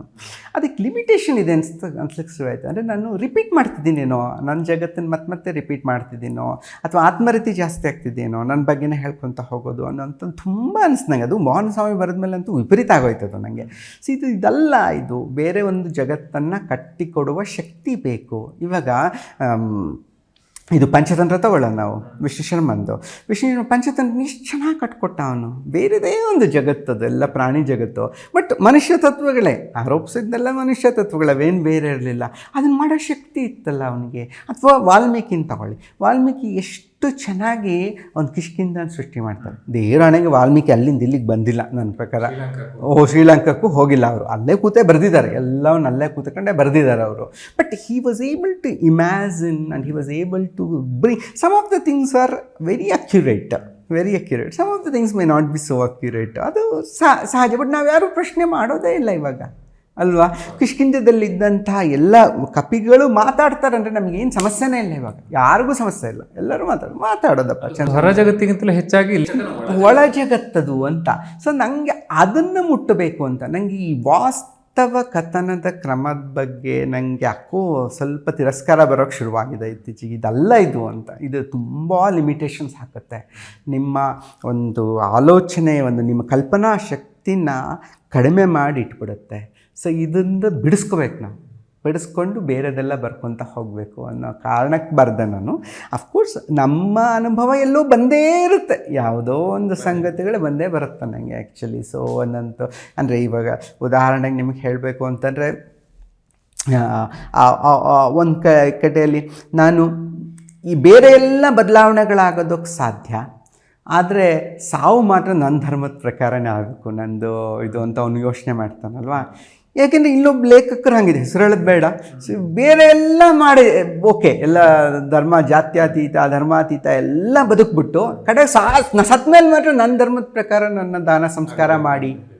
ಇದು ಎಂಥದ್ದು, ಇಷ್ಟು ಇಂಟಲೆಕ್ಚುಯಲ್ ಆಗಿದ್ದು, ಇದು ಹಿಂಗೆ ಬಂತು ಈ ಥರದ ಆಲೋಚನೆ ಕ್ರಮ ಅಂತ. ಸೊ ಅದು ಕಾಡಿದ್ದು ಇದ್ರಲ್ಲಿ ಬಂತು, ನನಗೆ ಬಂದುಬಿಡುತ್ತೆ. ಅವನು ಹೆದರ್ಕೊಳ್ತಾನವನು, ನಾನು ಪಾರ್ಸಿ ಥರ ನಂದು ಧರ್ಮ ಸಂಸ್ಕಾರ ಆಗದಿರೋ ಗತಿ ಏನು ಅನ್ನುವಂಥದ್ದು. So these all the things is contemporary ಮೈಂಡೇ ಇವೆಲ್ಲ. ನಂದೆಲ್ಲ ಕಾಂಟೆಂಪ್ರರಿ ಇಶ್ಯೂಸ್ನೇ ತಂದಿರ್ತೀನಲ್ಲಿ. ಬಟ್ ಪರಿಸರ ಬೇರೆ ಅಷ್ಟೇ, ಪರಿಸರ ಬೇರೆ. ಇದು ಒಂದು ಥರದ ಕ್ರಮ ಅಷ್ಟೇ, ಒಂದು ಬರವಣಿಗೆಯ ಕ್ರಮ. ನಾವು ನೋಡಿದ್ದೀವಲ್ರಿ, ಇವ್ರು ಎಲ್ಲರೂ ಬೇರೆ ಬೇರೆ ದೇಶದವ್ರು ಬಂದುಬಿಟ್ಟು ನಮ್ಮ ದೇಶದ ಕತೆ ಬರೆದು ಅವರು ಪ್ರಶಸ್ತಿಗಳು ತೊಗೊಂಡು ಹೋಗ್ಬಿಡ್ತಾರೆ. ಸೊ ನೀವು ಯಾವುದೇ ತಗೊಳ್ಳಿ, ಇವಾಗ ಗಾಂಧಿ ಸಿನಿಮಾ ತಗೊಳ್ಳಿ, ಅಥವಾ ಇದು ಪೈ, ಅದು ಯಾವುದಪ್ಪ ಅದು ಟೈಗರ್ದು ಬಂತ Life of a Pi, so ಅದನ್ನು ತಗೊಳ್ಳಿ. ಇವೆಲ್ಲ ಹಿಂಗೆ ಗೇಟ್ವೇ ಟು ಇಂಡಿಯಾ, ಸೊ ಇದು AM ಫಾಸ್ಟರ್ದು ಸ್ಲಾಮ್ ಡಾಗ್, ಇವೆಲ್ಲ ಹಿಂಗೆ ಬಂದು ಇವೆಲ್ಲ. ಸೊ ಬೇರೆಯವರು, ಇವರೆಲ್ಲರೂ ಬೇರೆಯವರು ಬಂದು ನಮ್ಮ ಕಥೆಗಳನ್ನ ಬರೀತಾರೆ. ಅಂದರೆ ನಾನು ಅವ್ರ ಕಥೆಗಳು ಬರೀರಲ್ಲಿ ಏನು ಕಷ್ಟ, ಬರೀಲಿಕ್ಕೆ ಸಾಧ್ಯತೆ ಇರಲೇಬೇಕು. ಓನ್ಲಿ ಥಿಂಗ್ ಇಸ್ ತಯಾರಿ ಬೇಕು. ಆ ತಯಾರಿ ಬಗ್ಗೆ ನಾನೊಂದು ಅದು ನನ್ನ ಮಹಾ ಸ್ಟೂಡಿಯಸ್ ಹುಡುಗ ನಾನು. ಅಂದರೆ ಸ್ಕೂಲ್ ಡೇಸಿಂದ ಹಂಗೆ ಸರಿ ತಯಾರಿ ಮಾಡೋದು. ಪರೀಕ್ಷೆ ಬರೆಯೋಷ್ಟೊತ್ತಿಗೆ ಆ ಮೇಸ್ಟ್ರಿಗಿಂತ ಜಾಸ್ತಿ ಓದ್ಕೊಂಡು ಕುತ್ಕೊಂಡ್ಬಿಡೋನು ನಾನು. ಅಂಥ ಪರಿ ನಾನು ಎಜುಕೇಷನಲ್ಲೆಲ್ಲ ಹಂಗೆ ತುಂಬ ಸ್ಟುಡಿಯೋ ಇದೆ. ಅದೇ ಮುಂದುವರಿತಾ ಇದೆ ಅನಿಸುತ್ತೆ ನನಗೆಲ್ಲ ಒಂದು. ಬಟ್ ಒಂದಂತ ಹೇಳಬಲ್ಲೆ, 4 ವರ್ಷ ಇಂಜಿನಿಯರಿಂಗ್ ಮಾಡಿದ್ದೀನಿ. 4 ವರ್ಷ ಇಂಜಿನಿಯರಿಂಗ್ ಮಾಡಿ ನಾನು first rank, university first rank. ಇವಾಗ 4 ವರ್ಷ ಸ್ಟಡಿ ಮಾಡಿದ್ದೀನಲ್ಲ, ಅದಕ್ಕಿಂತ ಇದು ಹೆಚ್ಚು ಶ್ರಮ ಹಾಕಿದ್ದೀನಿ, ಗ್ಯಾರಂಟಿ. ಈ 4 ವರ್ಷ ನನ್ನ ಇಂಜಿನಿಯರಿಂಗ್ 4 ವರ್ಷದ ಶ್ರಮಕ್ಕಿಂತ ಹೆಚ್ಚು ಬೆಲೆ ಬಾಳುವಂಥದ್ದು. ಈಗ ಬರೆಯೋ ಪ್ರೊಸೆಸ್ ಬಗ್ಗೆ ನೀವು ಮಾತಾಡಿರೋದ್ರಿಂದ ಅದನ್ನೇ ಕೇಳ್ತೀನಿ. ಈ ಕಾದಂಬರಿ ಬರೆಯುವಂತಹ ಪ್ರೊಸೆಸ್ ಹೇಗಿರುತ್ತೆ? ನೀವು ಅಂದು ಪ್ರಾಸೆಸ್ ಹೆಂಗಿರುತ್ತೆ ಅಂದರೆ, ನನ್ನದೊಂಥರ ಕ್ರಮ ಏನಂದರೆ, ದಿನಕ್ಕಿಷ್ಟು ಬರಿಬೇಕು ಅಂತ ಇಟ್ಕೊಂಡ್ಬಿಡ್ತೀನಿ ನಾನು. ಸೊ ದಿನಕ್ಕೆ 1,000 ಅಥವಾ 2,000 ಪದ ಬರೆಯೋದು ಅಂತ ಇಟ್ಕೊಂಡ್ಬಿಡ್ತೀನಿ ನಾನು. ಅದು ಮಾಡ್ತೀನಿ ನಾನು, ಅದನ್ನು ಮೀಟ್ ಮಾಡ್ತೀನಿ ನಾನು. ಸೊ ಅದು ಆ ಟೈಮ್ನಲ್ಲಿ ಬೇರೆ ಏನೂ ಓದಿಲ್ಲ, ಬರವಣಿಗೆ ಇಲ್ಲ, ಏನೇನು ಬೇರೆ ಯಾವುದೂ ಮಾಡಲ್ಲ ನಾನು. ಇದಿಷ್ಟೇ ಮಾಡ್ತಾ ಇರ್ತೀನಿ. ಆಮೇಲೆ ಇದು ಒಂದು ಕಂಟಿನ್ಯೂಸ್ ಪ್ರಾಸೆಸ್ ಆಗಬೇಕು ನಂಗೆ. ಅರ್ಧ ಬಿಟ್ಟು ಹೋಗಲ್ಲ ನಾನು. ಸೊ ಮುಗಿಸ್ಬಿಡ್ಬೇಕು ಅದನ್ನು ಕಂಪ್ಲೀಟಾಗಿ, ಒಂದು ಗೋ ಆಗಬೇಕು. ಇಡೀ ವಾಕಿಂಗ್ನಲ್ಲೂ ಅದೇ ತಲೆಯಲ್ಲಿ ಬರ್ತಾ ಇರುತ್ತೆ ನನಗೆ. ಸೊ ಎಲ್ಲಿ ಅಡುಗೆ ಮಾಡಬೇಕಲ್ಲಕ್ಕೆ, ತಿನ್ನಬೇಕಲ್ಲಕ್ಕೆ ಎಲ್ಲ ನಂಗೆ ಅದರಲ್ಲೇ ಇರ್ತೀನಿ, ಅದೇ ಜಗತ್ತಿನಲ್ಲೇ ಇನ್ವಾಲ್ವ್ ಆಗಿರ್ತೀನಿ. ಏನಾಗಬೇಕು ಮುಂದೆ ಹೇಗೆ ಹೋಗಬೇಕು ಅಂದ್ಕೊಂಡು ಡೆವಲಪ್ ಮಾಡ್ತಾ ಹೋಗ್ತಿದ್ದೀನಿ. ಬಟ್ ಈ ಪುಸ್ತಕ ಸ್ವಲ್ಪ ಬದಲಾವಣೆ ಏನು ಮಾಡಿದೆ ಅಂದರೆ, ನಾನು ತೇಜು ತುಂಗಭದ್ರದಲ್ಲಿ ಏನು ಮಾಡ್ತಿದ್ದೆ ನಾನು ಅಲ್ಲಿ ತನಕ ಅಂದರೆ ಎಲ್ಲವನ್ನು ಪ್ಲಾನ್ ಮಾಡ್ಕೊಳ್ತಿದ್ದೆ ನಾನು. ಇಡೀ ಕಾದಂಬರಿ ನನ್ನ ತಲೆಯಲ್ಲಿರುತ್ತೆ, ಫುಲ್ಲು ಕನ್ಸ್ಟ್ರಕ್ಟ್ ಮಾಡಿಟ್ಬಿಟ್ಟಿರ್ತೀನಿ. ಇಡೀ ಕಾದಂಬರಿ ಇದಾದಮೇಲೆ ಇದಾಗುತ್ತೆ ಎಲ್ಲ ಗೊತ್ತಿರುತ್ತೆ ನನಗೆ. ಫುಲ್ ಸೀನ್ ಬೈ ಸೀನ್ ಗೊತ್ತಿರುತ್ತೆ. ಅದನ್ನು ಬರೆದಿದ್ದೆ ನಾನು ತೇಜು ತುಂಗಭದ್ರದಲ್ಲಿ. ಬಟ್ ಎಲ್ಲ ನನ್ನ ಫ್ರೆಂಡ್ಸ್ ಎಲ್ಲರೂ ಸ್ವಲ್ಪ ಅದು ಸರಿಯಾದ ಮೆಥಡ್ ಅಲ್ಲ, ಬೇರೆ ಥರ ಮಾಡು, ಆರ್ಗ್ಯಾನಿಕ್ಕಾಗಿ ಡೆವಲಪ್ ಆಗಲಿ, ನೀವು ಸುಮ್ಮನೆ ಶುರು ಮಾಡು, ಅದು ತಾನಾಗೆ ಬೆಳ್ಕೊತ ಹೋಗಲಿ ಅಂತ. ಸೊ ಅದನ್ನು ಹಿಂಗೆ ರೇಷ್ಮೆ ಬಟ್ಟೆಗೆ ಅದನ್ನು ಮಾಡಿದ್ದೀನಿ ನಾನು, ಸುಮ್ಮನೆ ಬರ್ಕೋಂತ ಹೋಗಿದ್ದೀನಿ ಅಷ್ಟೇ. ಸೊ ಅದು ಬೆಳೀತಾ ಹೋಯ್ತು. ಅಂದರೆ ಈ ಅಧ್ಯಾಯ ಬರೆಯುವಾಗ ನಿಮಗೆ ಮುಂದಿನ ಅಧ್ಯಾಯದಲ್ಲಿ ಏನಾಗುತ್ತೆ ಅಂತ ಗೊತ್ತಿರಲ್ಲ, ಸ್ವಲ್ಪ ಮಟ್ಟಿಗೆ ಗೊತ್ತಿರಲ್ಲ. ಬಟ್ ಆದರೂ ಎಲ್ಲೋ ಒಂಥರ ಇದು ಏನು ನಂದು ಇಂಜಿನಿಯರಿಂಗ್ ಮೈಂಡು, ಪ್ಲ್ಯಾನ್ ಇಲ್ಲದೆ ಏನೂ ಕೆಲಸ ಮಾಡಲ್ಲ. ಒಂಥರ ಪ್ಲ್ಯಾನಿಂಗಿಗೆ ಭಾಳ ಇಂಪಾರ್ಟೆನ್ಸ್ ನಮ್ಮಲ್ಲಿ. ಡಿಸೈನ್ ಮಾಡಿಬಿಡ್ಬೇಕು, ಪ್ಲ್ಯಾನ್ ಮಾಡಿಬಿಡ್ಬೇಕು, ಆಮೇಲೆ ಕನ್ಸ್ಟ್ರಕ್ಷನ್ ಶುರು ಆಗಬೇಕು ಅಂತ. ಅದು ತುಂಬ ಹೇಳಿ ನಮಗೆ ತಲೆಯಲ್ಲಿ ತುಂಬಿಟ್ಟಿರುತ್ತಲ್ಲ, ಅದು ಬರುತ್ತೆ ನನಗೆ. ಇಂಜಿನಿಯರಿಂಗ್ ಮೈಂಡ್ ಬಂದುಬಿಡುತ್ತೆ. ನಾನು ಹೇಳ್ತಿದ್ದೆ ಒಂಥರ BBMP ಪ್ರಾಜೆಕ್ಟ್ ಥರ ಮಾಡಬೇಕನ್ನೋ ಇವನ್ನೆಲ್ಲ ಅಂತಂದರೆ, ನೀ ಸುಮ್ಮನೆ ಏನು ಬೇಕೋ ಒಂದು ಪ್ಲ್ಯಾನ್ ಮಾಡು, ಏನು ಬೇಕೋ ಬಡ್ಜೆಟ್ಟು, ಆ ಶೆಡ್ಯೂಲು ಎಷ್ಟು ದೂರ ಅನ್ನೋದು ನಡೆಯುತ್ತೆ ನಿಮಗೆ. ಜಾಸ್ತಿ ಆದರೂ ನಡೆಯುತ್ತೆ, ಬಡ್ಜೆಟ್ ಮೀರಿದ್ರೂ ನಡೆಯುತ್ತೆ, ಹಂಗಿರುತ್ತಲ್ಲ. ಸೊ ಅದು ಆರ್ಗ್ಯಾನಿಕ್ ಗ್ರೋತ್ ಅದು ಆ್ಯಕ್ಚುಲಿ. ಸೊ ನಾನು ಸ್ವಲ್ಪ ಮಟ್ಟಿಗೆ ವೆರಿ ಪ್ಲ್ಯಾನ್ಡ್ ಅಂದ್ಕೊಳ್ತೀನಿ. ನಾನು ಮಾಡ್ತೀನಿ, ಪ್ಲ್ಯಾನಿಂಗ್ ಎಲ್ಲ ಇರುತ್ತೆ. ಬಟ್ ಆದರೂ ನಾನು ಬ್ರೇಕ್ ಮಾಡೋಕ್ಕೆ ನೋಡಿದ್ದೀನಿ ರೇಷ್ಮೆ ಬಟ್ಟೆಯಲ್ಲಿ. ಬಟ್ ಬರೀತಾ ಏನು ಮಾಡ್ತೀನಿ ಅಂದರೆ, ಒಂದು ಪ್ಯಾರಾಗ್ರಾಫ್ ಬರೆದೆ ಅಂದರೆ ನಾನು ಮತ್ತೆ ಅದನ್ನು ತಿದ್ದುತ್ತೀನಿ, ಮತ್ತೆ ಮುಗಿಸ್ಬಿಡ್ತೀನಿ. ಅದನ್ನು ಮತ್ತೆ ಬರಲ್ಲ ನಾನು ಅಲ್ಲಿಗೆ ಮುಗಿದೋಗ್ಬಿಡ್ಬೇಕು. ಅದು ಬರೆದು ಸುಮಾರು 2,000 ಪದ ಬರೆದ್ನಲ್ಲ, ನಾಳೆ ಬೆಳಿಗ್ಗೆ ಏನು ಬರೆಯೋಕ್ಕಿಂತ ಮುಂಚೆ 2,000 ಪದ ಓದ್ತೀನಿ. ಏನು ಬರೆದೆ, ನಿನ್ನೆ ಏನು ಬರೆದೆ, ಏನಾಯಿತು ಏನೋ ತಿದ್ಬಿಡ್ತೀನಿ. ಅಲ್ಲೆಲ್ಲ ತಿದ್ಬಿಟ್ಟು ಮತ್ತೆ ಮುಂದಿಂದಕ್ಕೆ ಹೋಗ್ತೀನಿ ನಾನು. ಸೊ ಮುಂದಿಂದಕ್ಕೆ ಹೋಗಿ ಮತ್ತೆ ಅದು ಹಾಗೆ ಅದೇ ಪ್ರಾಸೆಸ್ಸು. ಸೊ ಹಿಂಗೆ 10 ಹೆಜ್ಜೆ ಹೋಗೋದು ಮುಂದೆ, 10 ಹೆಜ್ಜೆ ಹಿಂದಕ್ಕೆ ಬರೋದು, ಚೆಕ್ ಮಾಡ್ಕೊಳ್ಳೋದು, ಮತ್ತೆ 10 ಹೆಜ್ಜೆ ಮುಂದಕ್ಕೆ ಹೋಗೋದು, ಒಂದು 5 ಹೆಜ್ಜೆ ಹಿಂದಕ್ಕೆ ಬರೋದು. So that process. ಇದು ಕರಗದಲ್ಲಿ ಹಿಂಗೆ ಮುಂದಕ್ಕೆ ಹೋಗ್ತದಲ್ಲ, ಕರಗದ ದೇವತೆ ಒಂದು 4 ಹೆಜ್ಜೆ ಮುಂದಿಟ್ಟು 2 ಹೆಜ್ಜೆ ಹಿಂದಕ್ಕೆ, 4 ಹೆಜ್ಜೆ ಮುಂದಿಟ್ಟು 2 ಹೆಜ್ಜೆ. So that's the process which I follow ಅನಿಸುತ್ತೆ. ಸೊ ಅದು ಅನುಕೂಲ ಆಗುತ್ತೆ. ಇಡೀ ಕಾದಂಬರಿ ಬರೆದಾದ ಮೇಲೂ ಒಂದ್ಸಲ ತಿದ್ದೋದಿಲ್ಲ, ಭಾಳ ಕಡಿಮೆ. ನಾನು ತಿದ್ದೋದೇ ಇಲ್ಲ ಅನ್ಸುತ್ತೆ. ಇದು ಫಸ್ಟ್ ಡ್ರಾಫ್ಟೇ ನಂದು, ಆಲ್ಮೋಸ್ಟ್ ಫಸ್ಟ್ ಡ್ರಾಫ್ಟೇ ಆಗಿರುತ್ತೆ. ಕೊಡ್ತೀನಿ. ಕೆಲವೊಮ್ಮೆ ಏನಾಗುತ್ತೆ ಅಂದರೆ, ತುಂಬ ಗಂಭೀರವಾದಂಥ ದೋಷ ಯಾರನ್ನು ಗುರುತಿಸಿದ್ರೆ ಅದನ್ನು ಇದು ಮಾಡ್ತೀನಿ. ಈ ಕಾದಂಬರಿ ಓದಿ, ಈ ಹಸ್ತಪ್ರತಿಯಲ್ಲಿ ಓದಿದ ಮೇಲೆ CNR ಒಂದು ಇದು ಮಾಡಿದರು. ನೀವು ಅಲ್ಲಿ ಒಂದು ಬರುತ್ತೆ, ಒಂದು ಹುಡುಗಿ ಮಾರಾಟದ ಬರುತ್ತೆ. ಅದು ಹೆಣ್ಣುಗಳ ಮಾರಾಟ ತುಂಬ ಇತ್ತು. ಅಲ್ಲಿ ಯಾರೋ ಮಾರ್ತಾರೋಳ್ಳ ಅನ್ನೋ ಥರ ಬರೆದಿದ್ದೆ ನಾನು. ಅದು ನಂಗೆ ತುಂಬ ನೋವು ಕೊಡ್ತಾ ಇದೆ, ನೀವು ಅಲ್ಲಿ ಸ್ವಲ್ಪ ಬದಲಾಯಿಸ್ತೀರಾ ಅಂತ ಹೇಳಿದರು. ನಂಗೆ ಅಷ್ಟು ಹಿರಿಯರು ಹೇಳ್ತಿದ್ದಾರೆ, ಬದಲಾಯಿಸ್ಬೇಕು ಅನಿಸ್ಬಿಡ್ತು ನನಗೆ. ಸೊ ಬದಲಾಯಿಸ್ಬೇಕಂತ ಅದೊಂದು ಬದಲಾವಣೆ ಮಾಡಿದೆ ನಾನು ಅಷ್ಟೇ. ಸೊ ಬೇರೆ ಇನ್ನೇನಿಲ್ಲ. I think it's first draft itself is the final draft for me. So ತೇಜನೂ ಹಾಗೆ ಆಗಿತ್ತು, ಇದೂ ಹಾಗೆ ಆಗಿದೆ. ಎಷ್ಟು ತಿದ್ದೋದು ಒಮ್ಮೆ ಫಾರ್ಮ್ ಆಗಿಬಿಟ್ರೆ ಕತೆ ಇದು ಒಂಥರ ಬೇರೆ ಮಾಡೋಕ್ಕಾಗಲ್ಲ. ಒಂಥರ ಈ ಸಾಮಾನ್ಯವಾಗಿ ಹೇಳಬಾರ್ದು, ಗಂಡಸರು ಮಗುವಿನ ಬಗ್ಗೆ ನೀವೇನು ಮಾತಾಡಬೇಡಿ ಅಂತಾರೆಲ್ಲ, ಹೆಂಗಸರು ಬೈತಾರೆ. ಬಟ್ ಆದ್ರೂ ಒಂದು ಮಗು ಫಾರ್ಮ್ ಆದಮೇಲೆ ಅದು ಮತ್ತೆ ತಿದ್ದಿ ಬದಲಾಯಿಸೋಕ್ಕಾಗತ್ತೆ. ಅದು ಆಗಲ್ಲ, ಅದು ಹಂಗೆ, ಅದಷ್ಟೇ, ಅದ್ರದ್ದು ಶೇಪ್ ಅಷ್ಟೇ ಅದು ಅಂದ್ಕೊಂಡು ಸುಮ್ಮನಿರ್ಬೇಕು ನಾವು ಅಷ್ಟೇ ಅಂತ ಅನ್ಸುತ್ತೆ ನನಗೆ. ಬಟ್ ಇಂಗ್ಲೀಷ್ನಲ್ಲಿ ತುಂಬ 10 times I rewrote it, 20 times I rewrote it ಅಂತೆಲ್ಲ ಹೇಳ್ತಾರಪ್ಪ ಇಂಗ್ಲೀಷ್ನವರು. ಕನ್ನಡದಲ್ಲಿ ಎಷ್ಟು ಜನ ಹಂಗೆ ಮಾಡ್ತಾರೋ ನಂಗೆ ಅನುಮಾನ. ಎಸ್ ಎಲ್ ಭೈರಪ್ಪನವ್ರು ಹೇಳೋದನ್ನು ಕೇಳಿದ್ದೀನಿ ನಾನು. ಅದು ಬಿಟ್ಟರೆ ಇನ್ಯಾರು ಆ ಥರ ತಿದ್ದಿ ಇಡೀ ಕಾದಂಬರಿ ತಿದ್ದಿ ಬರೆಯೋದು ನಾನು ಕೇಳಿದ್ದೀನಿ. ಬರೀದು ವಿವೇಕ್ ಶಾನ್ಭಾಗ್ರು ಮಾಡ್ತಾರೆ ಮಾಡ್ಬೋದೇನೋ, ವಿವೇಕ್ ಮಾಡ್ಬೋದೇನೋ ಹೇಳಿದ್ರು ಅವರು ಒಂದ್ಸಲ ನಂಗೆ ಹೇಳಿದ್ರು ವಿವೇಕ್, ನಾವು ಇಡೀ ಕಾದಂಬರಿ ಚೇಂಜ್ ಮಾಡಿದೆ ಅಂತ. ನಂಗೆ ಅದು ಬೇಕು ಅಂತ ಅನ್ಸಲ್ಲ ನನಗೆ. ನಾನು ಹಂಗೆ ಹೆಂಗಿರುತ್ತೆ ಹಾಗೆ ಅವ್ರಿಗೆ. ಅಂದರೆ ಇನ್ನೊಮ್ಮೆ ತಿದ್ದು ಬರೆದ್ರೂ ಯಾರೋ ಅದು ಹಿಂಗೆ ಬದಲಾಗಬೇಕಿತ್ತು ಅಂತಾರೆ. ಬಟ್ ನನಗೆ ಅಡ್ವಾಂಟೇಜ್ ಒಂದು ಏನಿದೆ ಅಂದರೆ ನಾನೇ ಪ್ರಕಾಶಕ. ಯಾವ ಪ್ರಕಾಶಕನೂ ಕನ್ವಿನ್ಸ್ ಮಾಡೋದು ಬೇಕಿಲ್ಲ. ನಾನು ಬರೋದಾದ್ರೂ ಸೀದಾ ಹೋಗುತ್ತದು, ಪ್ರೆಸ್ಗೆ ಹೋಗುತ್ತದು. ಸೊ ರೈಟ್, ನನಗೆ ಯಾವ ಕಾನ್ಫಿಡೆನ್ಸ್ ಇದೆ. ಸೊ ನಾನು ಬರೋದು ನಾನು ಪ್ರಕಟ ಮಾಡ್ಕೋಬೋದು ಅನ್ನೋಂಥದ್ದು ಅದು ಧೈರ್ಯ ಕೊಟ್ಟಿರ್ಬೋದು ನಾನು. ಬಟ್ ತಿದ್ದದೇನು ತಪ್ಪಿಲ್ಲ, ಯಾರಾದರೂ ಒಳ್ಳೆ ಗೈಡೆನ್ಸ್ ಕೊಡೋರಿದ್ರೆ. ಬಟ್ ಸುಮ್ಮನೆ ಯಾರೋ ಒಬ್ರು ಏನೋ ಹೇಳ್ತಾರೆ ಅಂತ ತಿದ್ಕೊತ ಕೂತ್ಕೊಂಡ್ರೆ ನಿಮಗೆ ಕನ್ವಿನ್ಸ್ ಆಗೋದು ಮಾಡಬಾರ್ದೇನೋ ಅಂತ. ಪತ್ರಿಕೆಗಳು ಇಂಟ್ರೆಸ್ಟ್ ಕಳ್ಕೊಳ್ತಾ ಇದ್ದಾರೆ ಸಾಹಿತ್ಯದ ಬಗ್ಗೆ, ಅವ್ರಿಗೂ ಇಂಟ್ರೆಸ್ಟ್ ಇಲ್ಲ. ಅಥವಾ ಟಿ ವಿ ಮಾಧ್ಯಮಕ್ಕಂತೂ ಬೇಡವೇ ಬೇಡ, ಸಾಹಿತಿಗಳೇ ಬೇಡ. ಬಟ್ ನಂಗೆ ಸೋಷಿಯಲ್ ಮೀಡಿಯಾ ಬಿಟ್ಟಿರೋಕ್ಕಾಗಲ್ಲ. ಯಾಕೆಂದರೆ ಬೇರೆ ಎಲ್ಲೆಲ್ಲೆಲ್ಲೂ ನಮ್ಮ ಸಾಹಿತಿಗಳಿಗೆ ಒಂದು ಅವಕಾಶಗಳಿಲ್ಲ. ಎಷ್ಟೋ ಸಂದರ್ಭದಲ್ಲಿ ನನ್ನ FB post I feel it's more popular than any of the newspaper ಪ್ರಕಟಣೆ.